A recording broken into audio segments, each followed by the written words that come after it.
The Hogsty is brought to you by TicketClub.com, your one-stop shop for live events nationwide. Whether you're looking for game, theater, or live performance tickets, don't sweat it. TicketClub.com has you covered.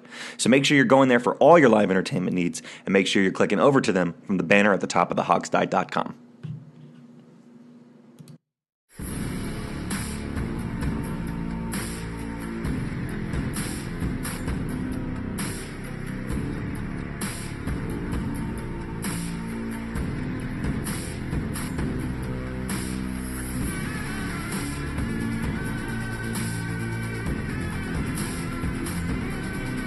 By fans, for fans, the Hog Style.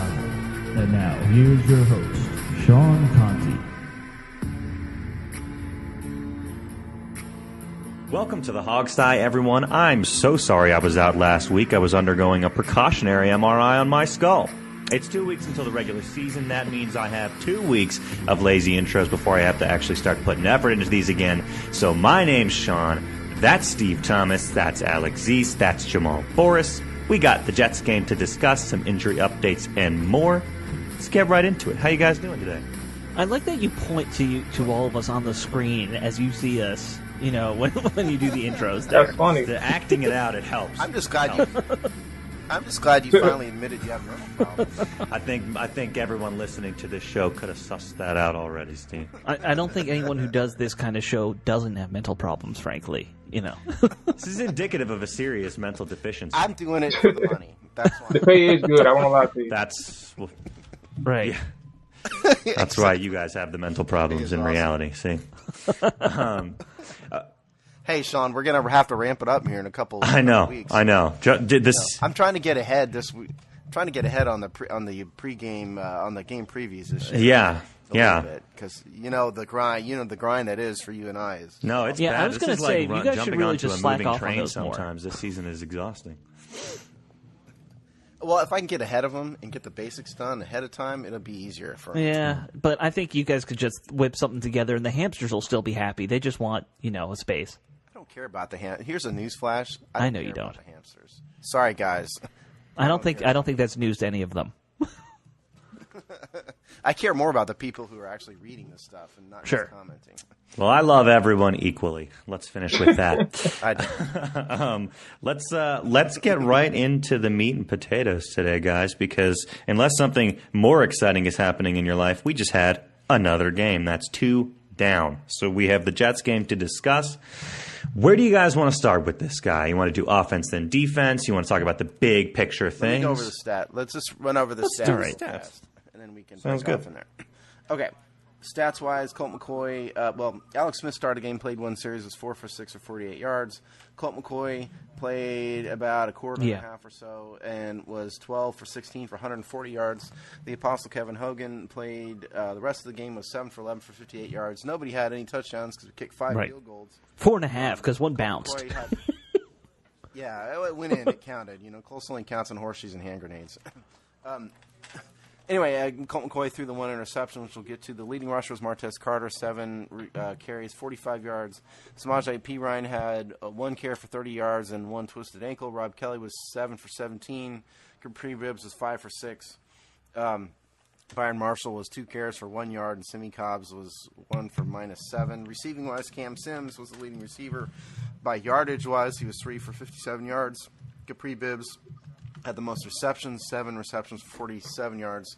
Trey Quinn, 3 for 36. It goes down from there. Defense-wise, Martrell Spate led the way, 7 tackles. Jared Fernandez, 6 tackles. Zach Vigil and Quinn Blending had 4 each, and it goes down from there. Sacks-wise, Jared Fernandez had 2 sacks. Deron Payne had 1. Preston Smith had 1. I missed everything after Alex Smith played 1 series. Can you Glad you're go paying through attention. that again? No, I'm just kidding. Thank you very much. No, thank you. Any standouts there that you guys heard? Any big? Let's talk about Alex Smith first. I mean, Alex Smith played what everybody think. I mean, I thought he looked sharp. I would have liked to see a second series, frankly, but that's Me too. Yeah, I would have too. Yeah. Although, you know what? I mean, Jaron Christian looks so bad he's. that, I think it was taking Alex Smith's life in danger. We need to give him another year of seasoning on old Christian there. Yeah. I'd just like to bring up, though, there's been a massive controversy in the Twitter sphere about the the dropped Trey Quinn ball in the end zone. Yes. I'm sure people are all up in arms about this. I like people to listen up, okay? For those of you who don't understand this is a West Coast timing offense. And the ball, when you're in a West Coast timing offense, the quarterback's going to throw the ball at a certain point to a certain point. And the receiver's job is to be at said point and open, okay? What Trey Quinn did wrong is Trey Quinn, broke just a smidgen too late, and B, his break wasn't clean. If you listen to Jason Witten on the broadcast, Witten brought this up and pointed out that the corner had outside leverage, and if he had broken a little earlier, it would have been a completely different story, and if a more experienced receiver had run that pattern, it would have been a touchdown. Those of you who think that Alex Smith threw the ball too late, too high, too low, I've heard everything. All of you are wrong, and that was a fairly poor pattern by Trey Quinn. It wasn't a great pattern, and I agree with you. Like, he's got the timer in his head that says throw it now, and not a big deal. Maybe he could have, if it was a real game, I'm sure he would have maybe looked at another option if he saw that wasn't open, but this is also practice and trying to get some comfort with Quinn. I don't know. That was clearly the primary read. I think no one else was open at all. I mean, that was where the ball was going to go. It was a quick shot, two-count throw. Can someone explain why people care so much about one dropped ball in a preseason game that we I was going to say, it's funny because I agree with everything that Steve was saying about the intricacies of the actual offense and Trey Quinn needing to be there. But I think it's funny because the people that's really arguing is, one, the fan or the fan club that's behind Trey Quinn, excusing him of doing anything wrong and putting it on the quarterback. Secondly, the other group of people that's arguing is the people who don't like Alex Smith. Now, Alex Smith has been in the league for 2008, 12 years. So he's 2006, I think. So he's been accumulating a lot of people who come to know him, whether it be on their team or people they played against consistently or just anything like that. So it's a lot of people. Like, I seen 49ers fans arguing against Skins fans, and 49ers fans ain't had nothing to do with the game on Thursday. And they were just saying that Alex Smith was terrible. They're still bitter 7 years after really he's arguing, left. And then it gets a little bit more complicated because then Skins fans get involved, and that's how everything, blows up. So it was a lot of people that was arguing over this simple play. I mean, truth of the matter is it was on Trey Quinn to be there and to get open quicker than he did. He did get open, but at the same time, if you give that much space or if you give that much opportunity for the cornerback to recover, you're not helping your quarterback out. You need to get there quicker than that. And Alex Smith was waiting on you the whole time. I didn't have a big problem with that play not working out personally. The one that surprised me more was the ball he threw to Rob Kelly, that was a bad one. The one that missed, not the completion. Yeah, that was. I mean, Kelly was clearly covered, and it was not. And you would have to have a perfect throw to a good wide receiver to begin with. Bucket. That was not. Yeah, he was trying to throw that to the outside shoulder. Yeah, drop it in the bucket to outside shoulder. And Kelly isn't that great a receiver. Right. I think it was just a ball placement on that one. If it was outside shoulder, I would want to see it. I don't agree with throwing it to Rob Kelly. So Alex, I understand that. I don't agree with throwing it to him. But if outside shoulder, who knows? It'll be a better chance for Rob to catch it. I don't know if he would caught it though. Right. I think he was trying to throw it outside, so I don't think it was the greatest ball in the world. I also think that maybe since it was preseason, that might have been an intentional throw to get Rob Kelly some experience. After all these damn injuries, he's going to get more experience than he has on the preseason. Fair enough. Yeah. That's right. Injury-wise, by the way, since you brought it up real fast, we were spared sort of, in that we didn't have any major ACL injuries. Byron Marshall went out for lower leg they're saying injury. 2 to 4 weeks on him. Yeah, 2 to 4 weeks. And Samaje Perine has an ankle, it looks like a week. And that was about it for injuries. But in terms of IR now, for those of you who are wondering, we've got 4 on IR already.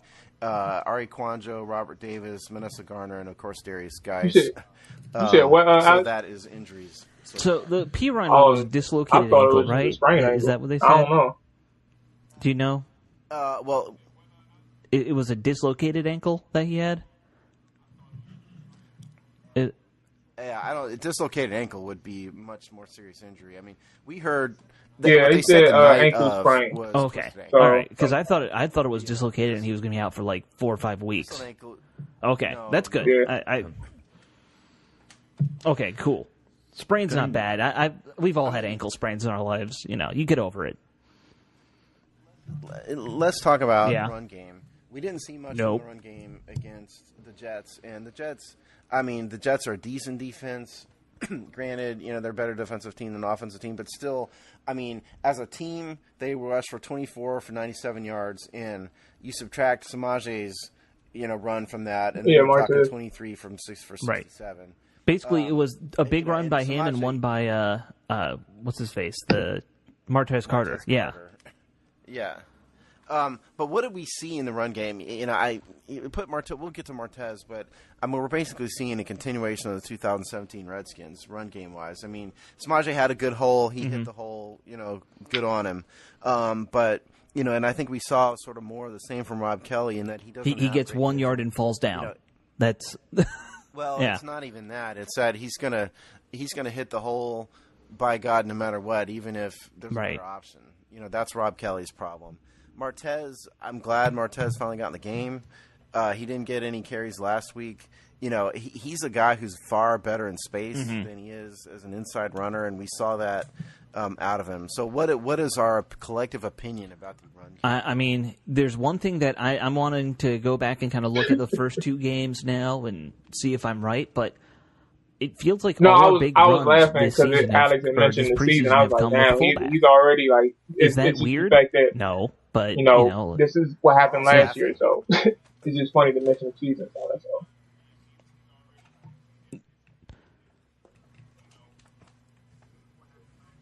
Yeah.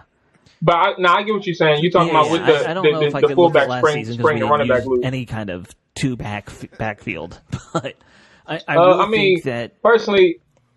Now, last year, going into 2017, I actually thought that, you know, I was in favor of Rob Kelly, just off of, you know, the context in which his offseason was supposed to be taking shape. Like, he was cutting down in terms of building muscle. Well, he was trimming down to build up muscle.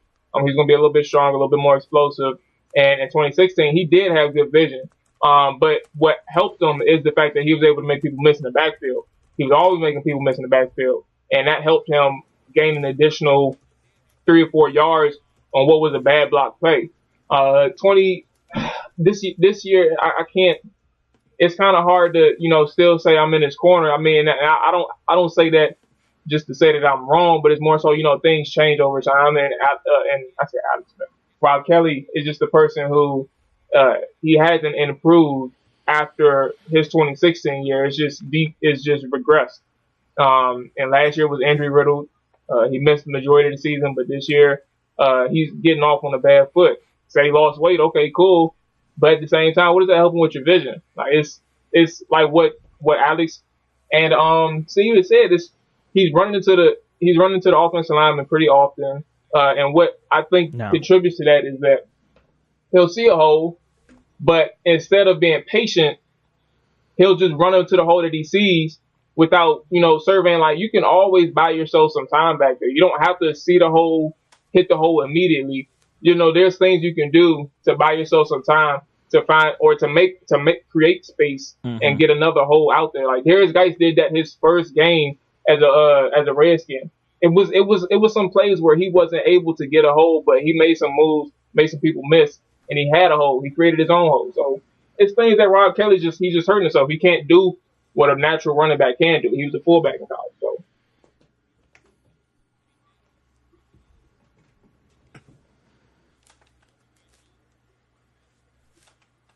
Yeah. True. Sean, we cut you off. Sorry about that. I think I was just going to say, honestly, and it's not terribly profound, but the definition of insanity obviously is trotting the same pieces out there and expecting different results. We're going to have virtually the same run game this year, bold prediction. Just not enough has changed to, I think, warrant any any major movement on that front or a really powerful run game. I wouldn't expect it this year. I think we saw most of what we've already seen. I mean, it wasn't supposed to be like that, though. True. I mean, there's a reason they drafted Darius Guice. No matter what Jay Gruden tells you, and what Jay Gruden said after the Guice injury was that we're happy with the running backs. We didn't draft him because we didn't like him. We drafted him only because he's the best player on the board. Please don't believe that garbage. They drafted Darius Guice because they knew their run game sucked. Okay, if I can be so blunt, that's why. And what we're seeing is the continuation of the suckage. Exactly. Of last year's suckage. And yes, I mean, P. Ryan's a rookie, he deserves a better shot, but and I hope he improves. But nobody be under the impression that this guy is going to be a franchise back. He's not. I mean, Kabri Bibbs is sort of the prize du jour, if you will.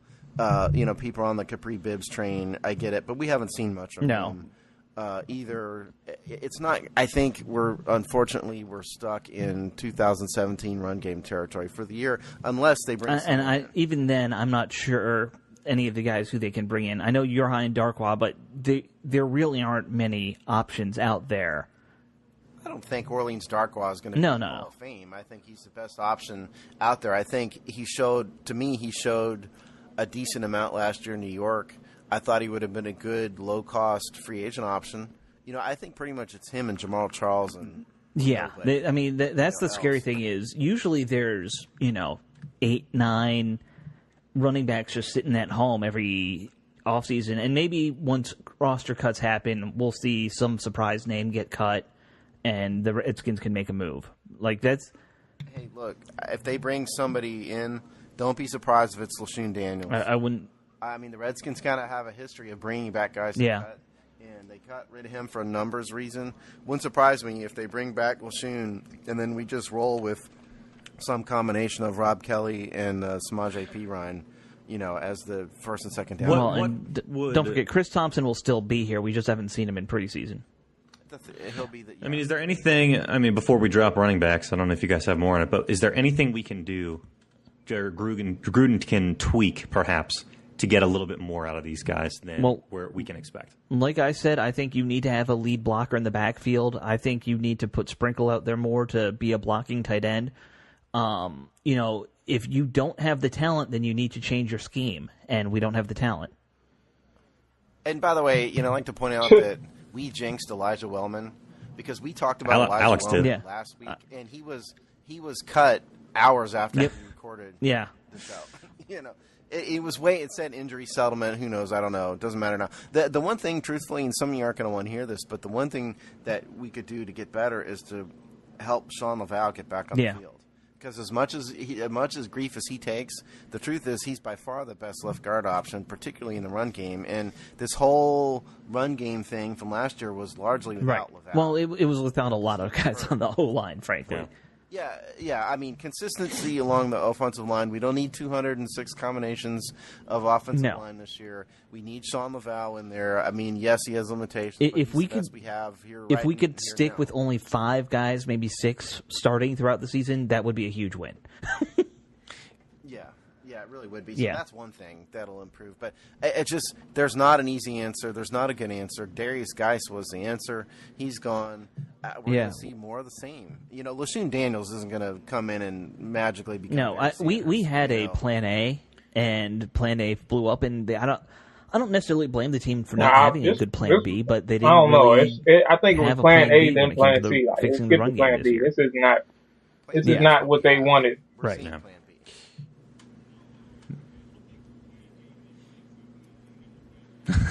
Nice. Well, and that's the problem. Nice. Orleans Darkwa sitting on his couch. I think he could come in and he would be a better starter than either Kelly or P. Ryan right now today. I don't disagree. I think I don't disagree at all. That's not a high bar. It's not a high bar, but I mean, if we can improve the squad for a minimum salary 1-year contract, I don't know. Yeah, sure. There you go. Yeah, can I actually ask you guys another question about Alex Smith real quick? Sure. Please do. Question, and I'm not advocating anything by asking this. This is purely for conversation's sake because, we do a podcast. How much better do you think Colt McCoy runs this offense right now with all the years he spent with the team and what we've seen with him in preseason? He seems to run it very well. Do you think he runs this offense better right now than Alex Smith does as a new guy on this team? I don't. I think Alex Smith is a very, very, very smart guy. I think he's got physical tools that Colt McCoy doesn't have that allow the team to run different plays. It allows there to be a more downfield aspect to the offense. I think Alex Smith, Colt is a pretty mobile guy, but Alex Smith is more mobile. Colt knows the offense well, but I think he's so limited with his arm strength that I think Alex can put balls in windows that Colt can't. And Alex can hit balls downfield in the mid to deep range that Colt can't. And so in that respect, I think if there's anything we saw of Alex Smith in one series is that he's got a pretty good handle. Yeah, he does. He does. And they weren't even really showing much. They weren't really showing very much of the offense either. So I'm confident that we're going to see a better offense with Alex Smith than Colt. I think if the question is who's a better quarterback overall, it's always going to be Alex Smith. But if your question is who knows this offense, Colt McCoy probably has this whole offense memorized, down to where the left guard's foot should be on a particular play. That's kind of what I was getting at, Alex. That's what I was thinking. Colt McCoy has this offense down 100%. Smith might only have it down 80, 90%, and that's fine. It's not that different than what Andy No. You have to remember, Alex Smith's been running West Coast offenses. Right. Well, and Andy Reid and Jay Gruden are the same coaching tree. Andy worked with John on the Green Bay staff 100 years ago. I'm sure the terminology is different, but the setup and the basic setup of what they're trying to do. And you are talking about arguably two of the top offensive minds in football between Gruden and Reid. Maybe not, the best of the best, but they're up there. No, y'all said everything really. I was just going, if anything, I would say I agree. I think Alex Smith runs the offense better than Colt McCoy. I think it's just unfortunate because we haven't seen a lot of Alex Smith to this point. So I expect us to see a lot of Alex Smith in the third game, at least up until a first series of the third quarter. Yeah. And I would say that only because it's it kind of hurts. A lot of people say that it doesn't correlate the preseason to regular season, but I think it does in terms of playing time and experience, especially when there's a lot of turnover on the team. You don't have that on-field cohesion like you expect coming into week one. It's going to be a little bit. It's going to take some time to get used to these people. So I think Alex Smith does need some time, along with the starters. They need some time together on the field, and they need a lot of time. So we'll see how it goes. But I need them to play. Mm-hmm.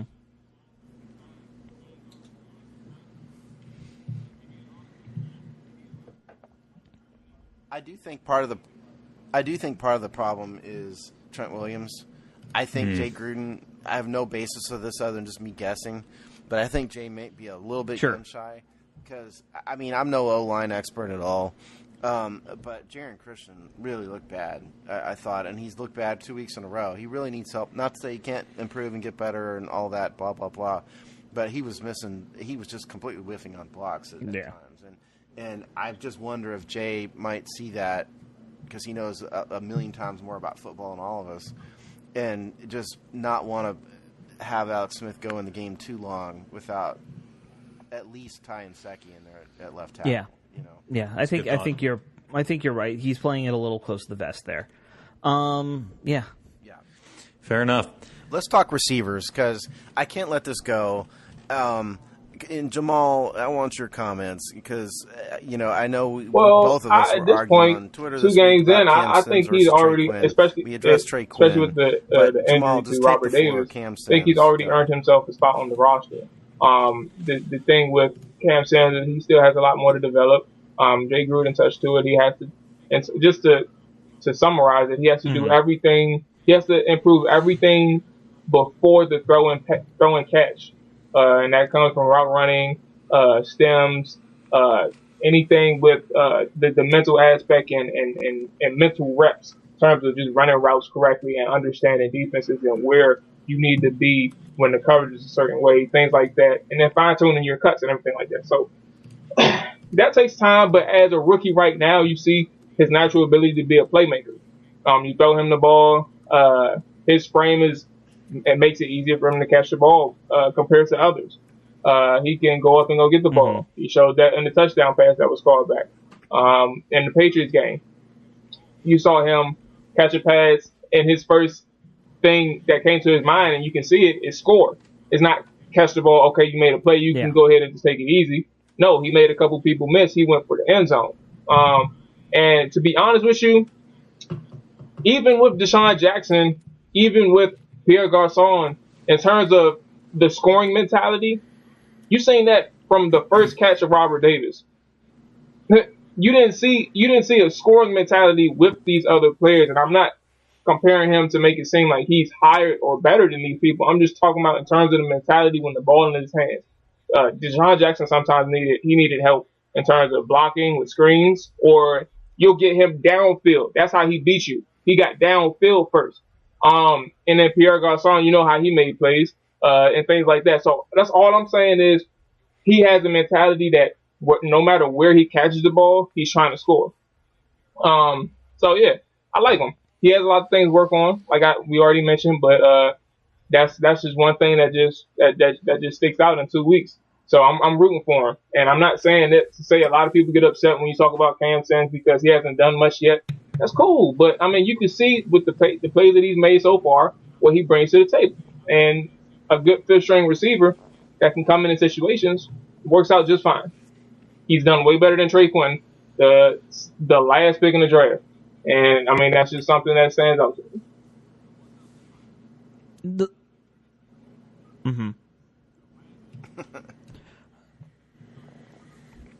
The raw talent is so obviously there, or the potential is there, I should say. Not, you can't teach somebody to play with that kind of height and his ability to jump up on some of those catches he was making. He was just getting over guys so much easier because he's 6'5". 4'5" at 6'5". Yeah, he doesn't have the speed. Obviously he's a slower big man, but I mean, I just. Yeah. I think he's more along the lines of high 4.5s, really, if you look at his 40 time. The interception that Colt threw was Cam's fault. The ball went through his hands and got into his body and bounced off. Yeah, as he was getting hit in the air. Let's not forget that.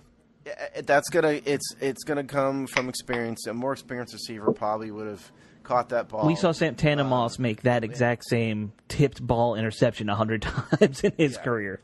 People ask why, people see Cam has become the other darling of the season, I think. And a lot of people have wondered why. Spoiler alert, you're going to see something written about Cam Sims from me this week. So get ready for that. But if you look at the reason why he wasn't drafted, he only had 41 receptions total in 4 years in college. He had 14 receptions last year. Wow. You got to understand that Alabama is a running team, okay? Jalen Hurts is not a passing quarterback. There's a reason why he might not be the quarterback of Alabama in 2018. He's not a good passer. And Sims wasn't the number one receiver, Except for their number one receiver, which was Calvin, dude from dude in Oakland, balls, okay? And Julio. Except for their number one receiver. Yeah, that's what I'm saying. Yeah, Calvin Ridley's the only one. Well, their number one receiver each season does. Yeah. Calvin Ridley. There's Calvin Ridley, and then there's everybody else. Calvin Ridley had 63 receptions, and then a whole bunch of players were tied at 14. That's just the way Alabama rolls. So I think the Redskins probably saw his potential and thought he was worth a shot. And like Alex said, you can't teach height. He does have a lot to learn in terms of how to be a receiver, how to catch the ball. But he has a natural playmaker's mentality, which Jamal pointed out. So he's shown a lot. I think he's the perfect backup for Josh Dobbs. When I look at the back guys on this roster, I see 4 receivers right now who definitely could be a number 4 on most teams, easily a number 5.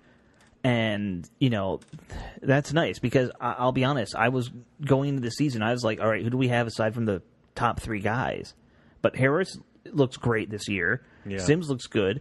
Davis was impressive till he got hurt. Quinn looks like he could at least be a decent kind of slot guy.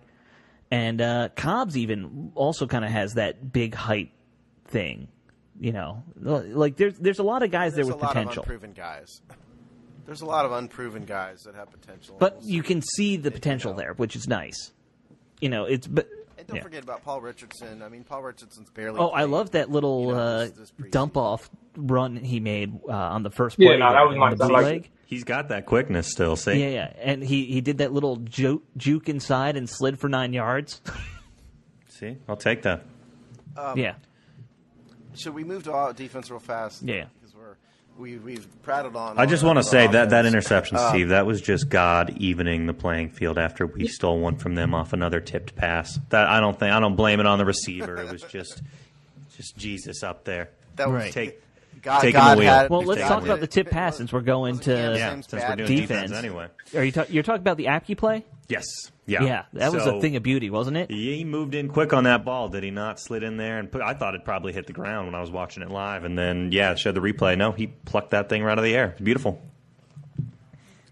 Apke's got good instincts. You know, he's a rookie. You know, he needs to develop. He's not going to start right away, but he's got you can just see tremendous burst. Exactly. This dude is fast with a capital F, fast. He's everything is advertised in that regard, and that was a good heads-up play. You know, we hope we see more of it. Yeah, you don't see many speedy safeties like that, especially white dudes. I want to say retired. I don't know. I don't remember. Safety. But I know last remember you there's that Chris Cotti guy, right? Is he still playing, by the way? Is Chris Cotti still playing? He retired? Yeah, me too. Remember a lot of concussions for him. It's kind of funny how, you know, you talk about, you know, white DBs always get compared to one another, whether or not they. Well, and they all play safety. That's exactly what that was. That's true. No, actually, honestly, good play from the whole defensive backfield. Where do you guys want to start with our defense assessment here? You want to start in the backfield with Apke and the other guys? You want to start up front? No, we got to talk to Deron Payne. Deron Payne got a sack. He beat one-on-one. You know, he was. They had doubled Jonathan Allen on that play where Payne got the sack.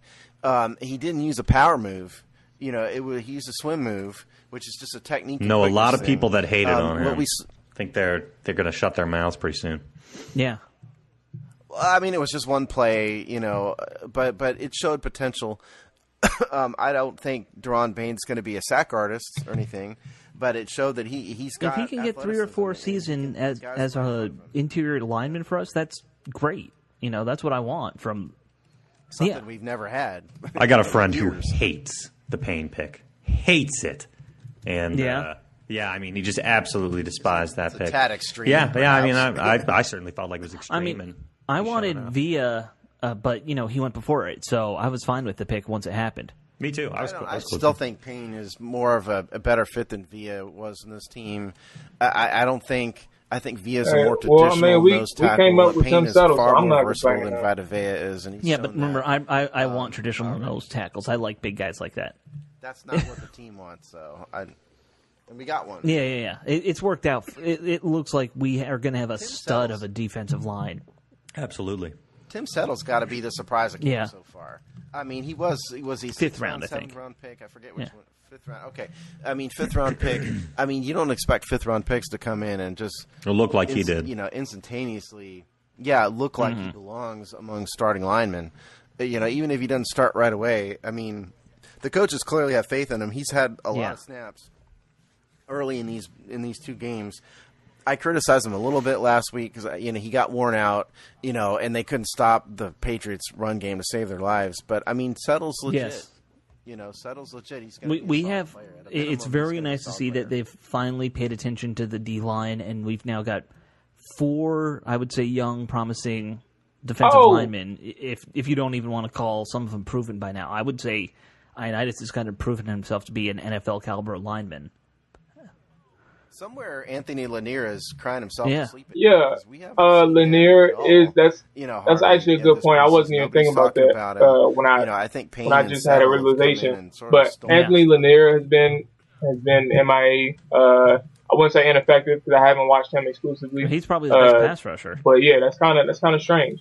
But I was going to say, Matt Ioannidis is a guy who started off on the practice squad, and a lot of people didn't. A lot of people seem to forget that, and I hate to bring it back. I hate to bring it up, but I'll be quick with it because we're all on defense. A lot of people are upset because I said there's nothing wrong with putting Trakin on the practice squad. I forgot that. There's nothing wrong with that. He's not been nearly as effective as a lot of people imagine him to be, especially with the talent he's been given on offense. So, I mean, I'm only addressing this because a lot of people have been coming at me defending Traquan. I'm like, well, look, he has to perform better. So that's it. There's nothing wrong with putting him on his practice squad, letting him develop as a practice squad player. That's it. Same thing happened with Matt Ioannidis. He's developed. He's actually got better tutelage now with Jim Thompson. So, give him some time. That's all I'm saying. Mm-hmm. But back to the defense.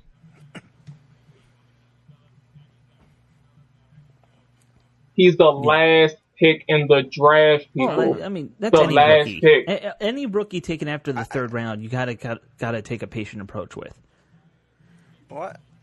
Yeah, right. There you go. Jamal can't let this go. I mean, Jamal, you're exactly right. People overvalue our own draft picks, and people overvalue Melvin. Yeah, I think Sean Melvin, something like that. I want to say that's how many players have we lost? Oh, we lost. But I know you're talking about the dude from Arkansas, the corner that got signed by the Colts. Yeah, I can't even remember. It happens from time to time. Yeah. And their biggest fear is the Patriots signing him. Okay, cool. We play him once every 4 years. Who cares? So you put Traquan on there and he gets signed by somebody. Is the world going to stop turning if that happens? Yeah. I don't want to lose him. Yeah. See, the guy I don't want to see that happen to is, and sorry, we're going back to this, but it would be Cam Sims because I don't want to lose a big man like that. Yeah. Fair enough. But no, let's go back to defense. We're on defense. Yeah, but defensive-wise, I mean, Jonathan Allen looked sharp, I thought, with the ones. We didn't see a lot of them. Smith and Kerrigan looked solid in the pass rush game. For what we can say, Yeah. Agreed. They weren't out there too long. I mean, we're going to have to see them play. Hopefully they go three full quarters against. I doubt they'll probably go into the third. I don't. And it's unfortunate because his team has been unprepared. I hate the word unprepared. I take that back. His team has been very like they've gotten off to slow starts pretty consistently. Not even unprepared. They just look mentally just not there yet. It takes them some weeks. All right. Okay. Yeah. I think they've looked unprepared. I think you said it right the first time. I don't think Jay's done a good job of preparing his team for the a coach who's done a good job in the offseason and preseason will have his team ready to go day one, and you see other teams that are ready to go day one. Jay Gruden has consistently failed ever since he's been here to have his team ready to go day one. They've looked like they've sleptwalked through game one for 4 years in a row now. And this preseason is going the exact same way. In terms of how often they're playing, I don't have a lot of faith that they're going to look any different. Yeah, game one and usually game 17 if we're almost out of the playoffs, we just don't care. Yeah, at least. Yeah, games 2 through 15 were good. but as to defense, we talked about defensive line. Not much to say about the linebackers. I mean, they're there. Martrell Spade has looked good in two games, but I think we really need to go in the secondary. That's next to me. Stroman and Johnson didn't have quite the same impact on the Jets game as they did on the Patriots game. But the bottom line, really what I want to say is with the departure of Orlando Scandrick, there is Josh Norman and then a bunch of guys. Some of these people are, and Quentin Dunbar too. But a couple of these guys are going to have to step up and look like they can play significant minutes in the regular season. And can I say, I don't have a whole lot of faith in Fabian Monroe right now. Like, he hasn't really shined yet in terms of preseason. We haven't seen enough of him to know. Well, but that's what I mean. Like, Norman, you see come up and making big plays in the run game, and he treats the preseason like a regular season game when he's out there. Well, and we know Josh Norman.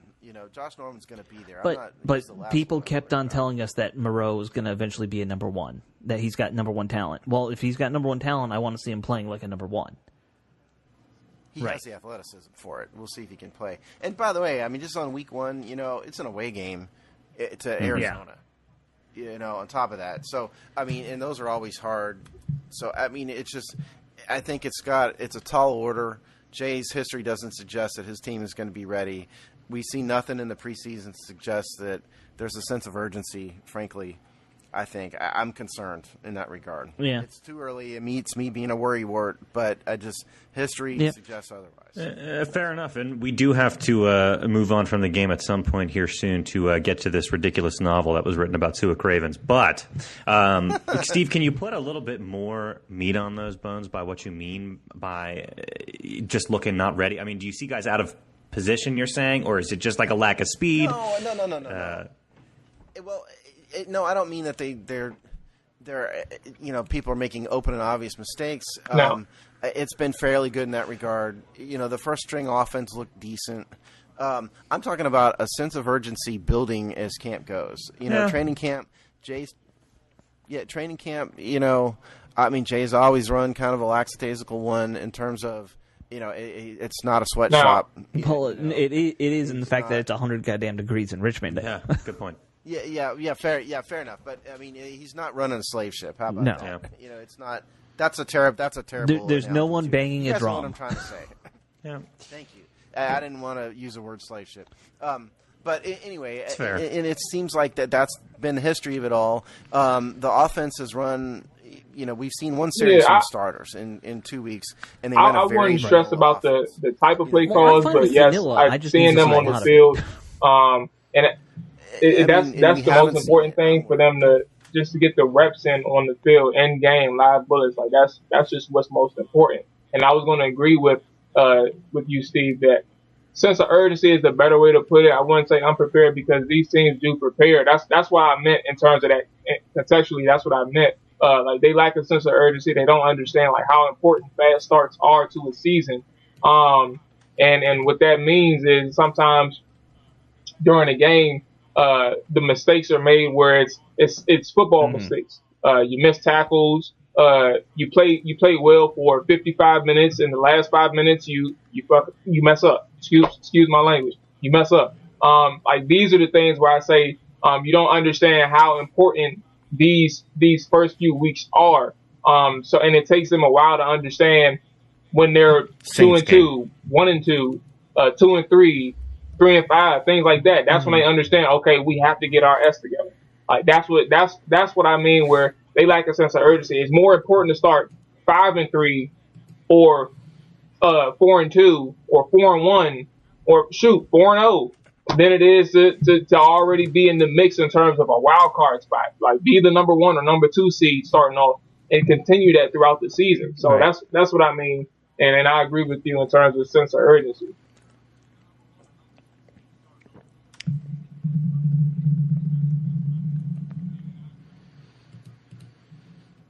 Yeah, I mean, I think we all are going to be in agreement that there needs to be more sense of urgency. Now, camp has been supposedly harder, according to the people who are there every day and, monitoring such things. We were there. Yeah, we're not there enough to say definitively this is a better camp than last year. But, it has been more physical from what reports are. So there's some hope there. And one thing that gives me a little bit of hope, we're dominating the first halves of games in preseason. I don't care what the score is with, the third stringers in there as much. We didn't. You can't dominate a game. We scored 2. We scored 2. Wasn't it 9-0? We had 3 field goals, didn't we? You got to score touchdowns. How many No. We scored. Because remember, we got off to a 17-3 start against the Patriots. Yeah, 2 in the first game. Yeah, and one of them was we went 17-0 in the first half. In the second quarter. One of them was in the second. Yeah. One of them in the second quarter. My point is the starters have kicked 2 field goals. Yeah, okay, that's fair. The starters haven't played enough to do that. Yeah.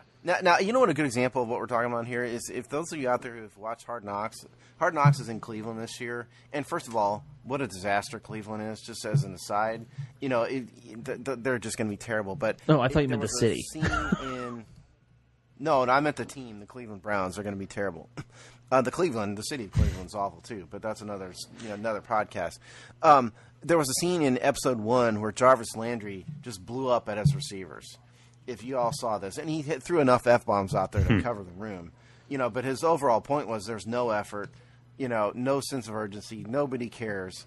That was what Jarvis was saying to his receivers, and I don't know if the Redskins have anybody saying that. Maybe they do.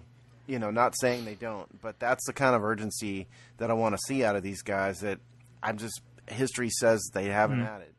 They haven't had it before, and I'm just I think they have coaches like that on defense now, which is a welcome change. My problem with Gruden's first couple of years was always the coaching staff was all good cops, and you need a bad cop every once in a while. And they need a crazy man. Right. Tom Masula is the bad cop on defense, right? We all agree. He's the man who belongs in the insane asylum. Nice. Yeah. All right. Well, let's move on from the game there. Let's get to some other stuff. Unless you guys have any final thoughts you want to throw out there. Okay. Let's talk about Su'a Cravens, because this was quite an article that was written here in Sports Illustrated. Guys, I tried to get through it, but I had to eat and sleep and go to work and do things with my life, so I couldn't quite finish it. An incredible article that really deconstructs sort of the whole thing and how it ended with Cravens in Washington. Gets into some of his college career stuff, talks about what happened professionally. So what were your big takeaways from this? Anything jump out at you from this article? Are we feeling better about Su'a Cravens after reading this? More sympathetic than we were before? I'm a little more sympathetic, but it's not like any of this was new to me. Like, the only thing that was a surprise was that he was having concussion symptoms for a year, which... I've never heard of anyone having them that bad except for Sidney Crosby. So, sure. So it sounds like one of his big charges is related to that, and it's the fact that the team was not attentive, or that sort of seems to be what he was suggesting, to his health issues. So that seems to be one of the major undercurrents to this article. So what do you guys think to that? Okay. What a whiny, crying, sobbing, sniveling baby. I have less than zero sympathy for Su'a Cravens. He needs to shut up and play. He was cleared medically. Everything's drama with this kid. Nothing's easy.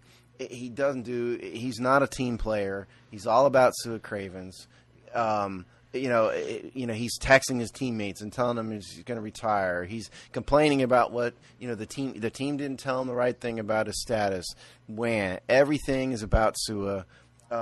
Thank God that guy's gone. I have no sympathy whatsoever for him at all. Look, if you're medically cleared and the team's paying you big money, you need to get out there and play. I really don't care. Play or leave. I think this.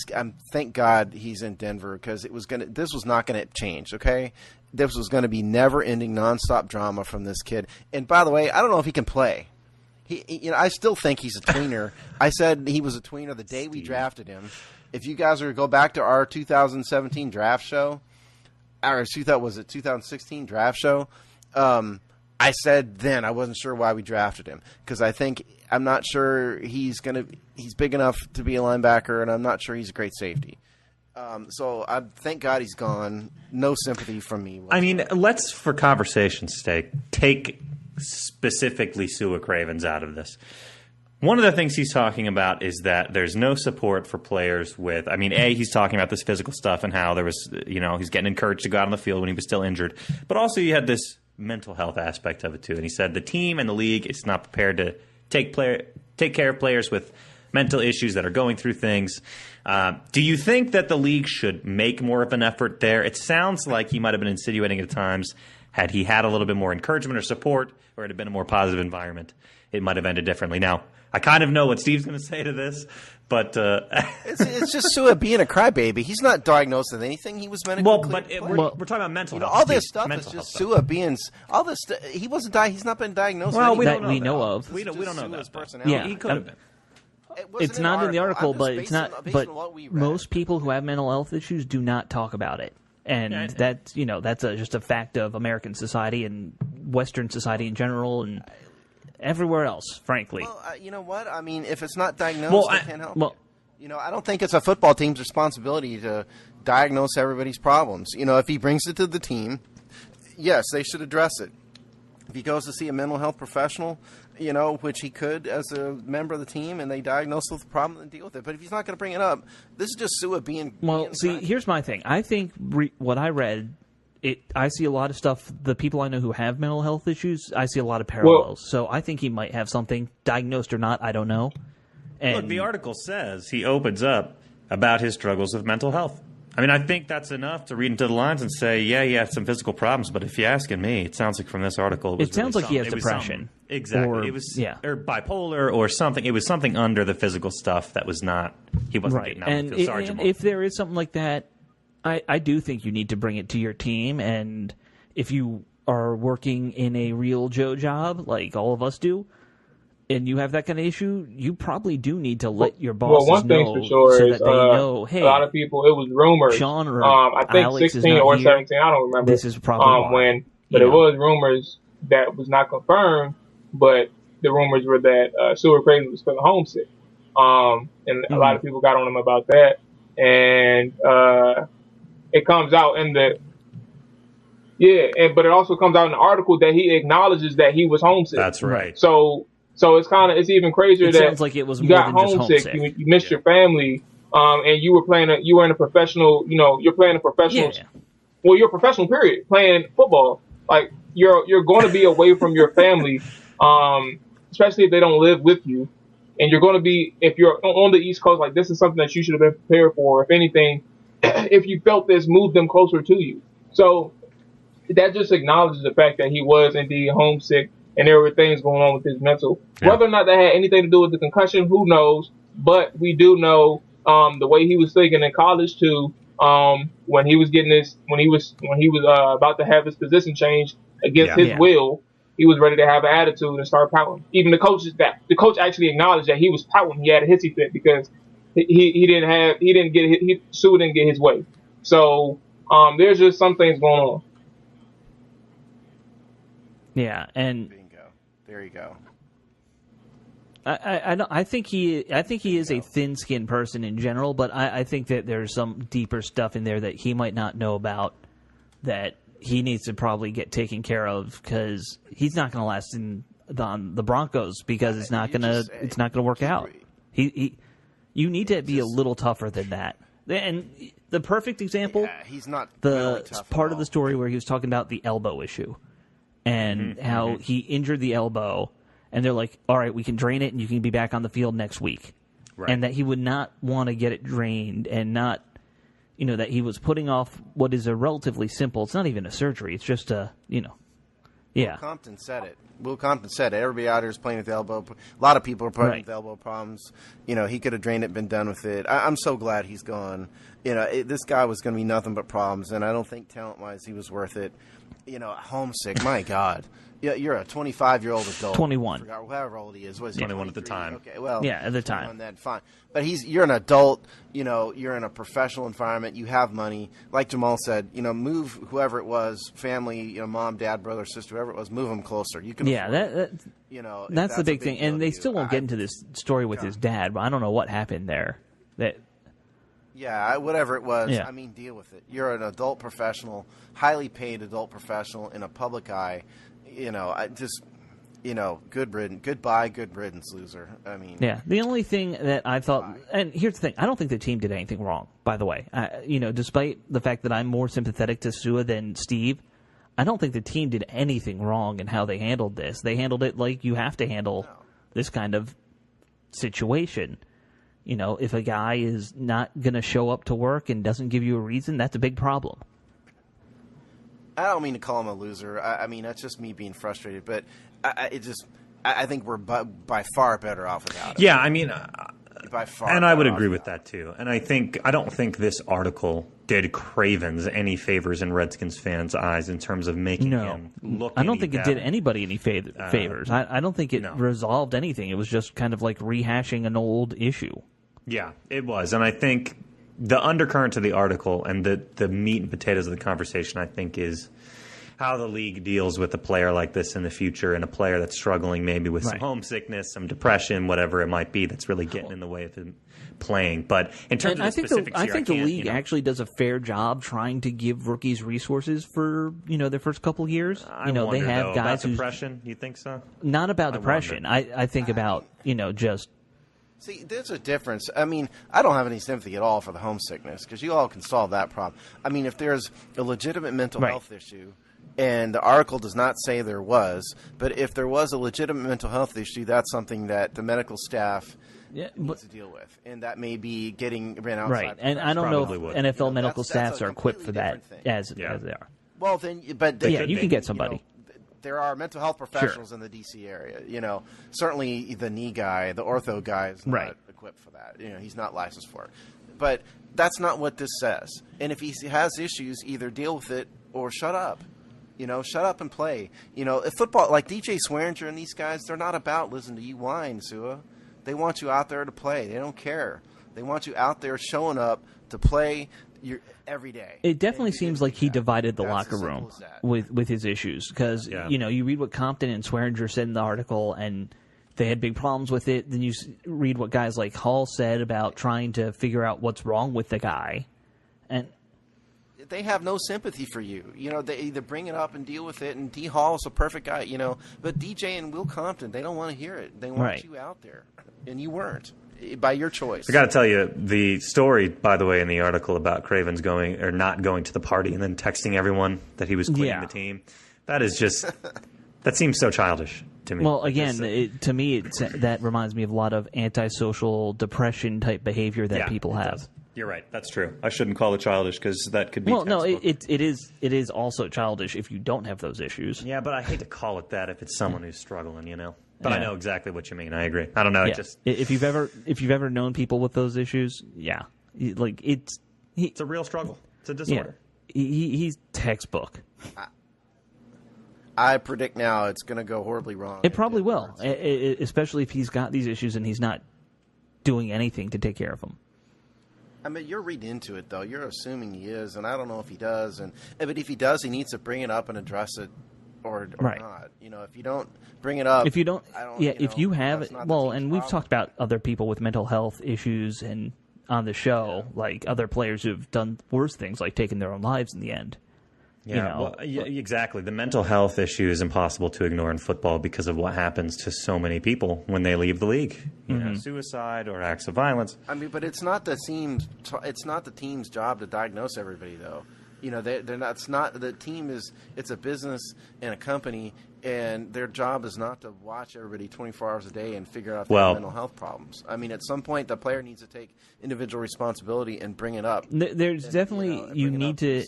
Yes, the onus is definitely on you, but I think you got to put some of it on the team if there's a correlation between concussions and brain damage and mental health.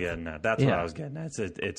There's a direct relation if they incurred these injuries with the team and as part of playing football.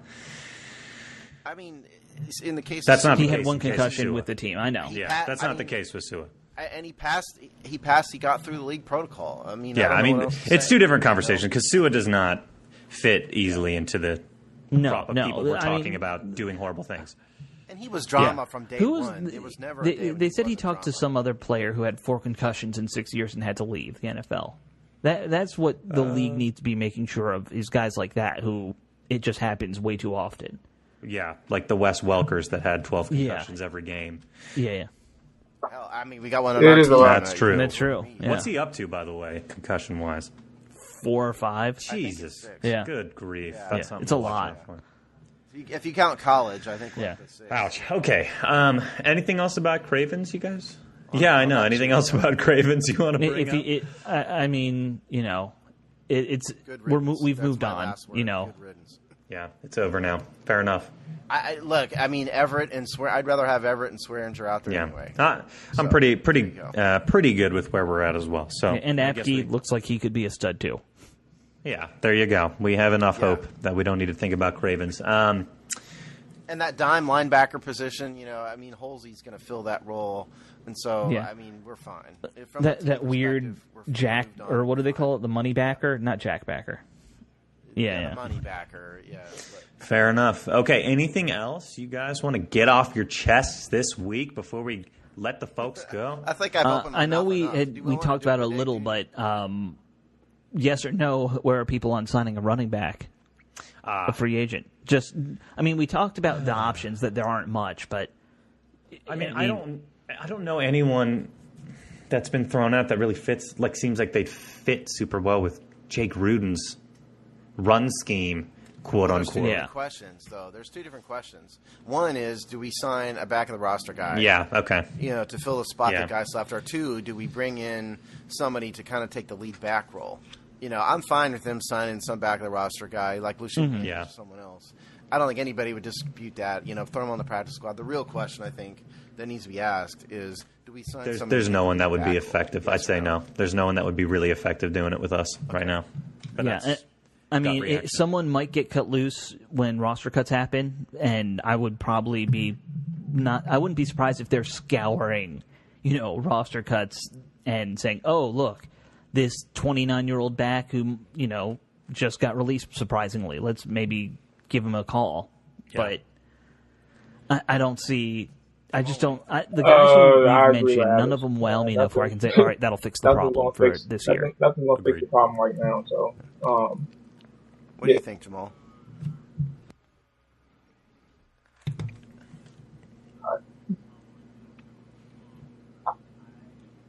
If it were me, I would bring in Orleans Darkwa. Well, I guess to add, just to add my own personal opinion, I think that's fine bringing in somebody for a workout or two. Given the fact that we are pretty heavily injured right now, Samaje is going to be gone for maybe. Well, we don't even know. We haven't heard officially from the Redskins yet. These are reports from.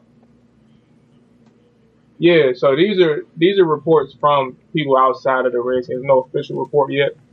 So with him being potentially gone, and we know he might miss next game. Excuse me, we know Brian Marshall's out for 2 to 4 weeks. Okay, cool. Bring somebody in. What I would advise against though is to trade for somebody. Reason being is because regardless, it'll be a rental. So why would you trade for somebody knowing that it's a rental? These comp picks may help us out. We may be able to get somebody for a back end draft pick, 5, 6, or 7. Who knows? But again, it's really no purpose to trade for somebody. You're just throwing away a draft pick at that point. Right.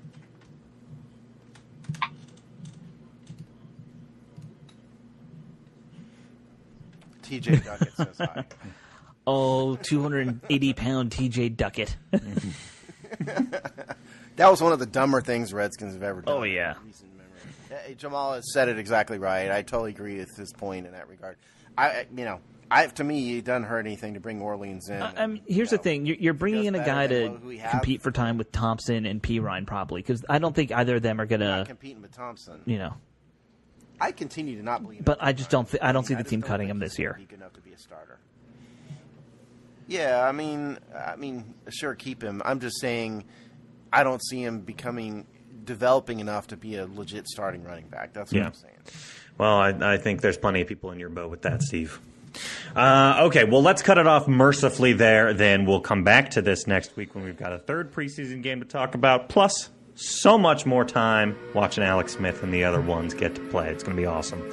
We are the Hogstye. We're brought to you by Ticket Club. Stick with us through the preseason because the regular season is just around the corner. Can't wait. We will see you all next week.